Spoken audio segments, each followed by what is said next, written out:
பொள்ளாச்சி ஆனைமலை புலிகள் காப்பகத்தில் இந்த ஆண்டுக்கான குளிர்கால வனவிலங்குகள் கணக்கெடுக்கும் பணி தொடக்கம்.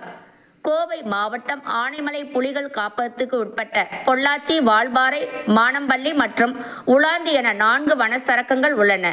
இந்த வனப்பகுதியில் யானை, புலி, கரடி, சிறுத்தை உள்ளிட்ட வனவிலங்குகளும் அரிய வகை பறவைகளும் வாழ்ந்து வருகின்றன.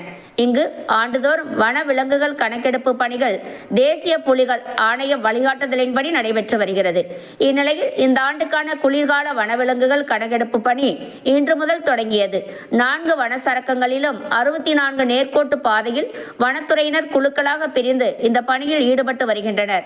வனவிலங்குகளில் காலடி தடம், எச்சம் மற்றும் வனவிலங்குகளை நேரில் பார்த்தும் தகவல்கள் சேகரிக்கப்பட்டு GPS கருவிகள் மூலம் பதிவு செய்யப்படுகிறது. இந்த கணக்கெடுப்பு பணியானது இன்று தொடங்கி 8 நாட்கள் நடைபெறும் என வனத்துறை அதிகாரிகள் தெரிவித்துள்ளனர்.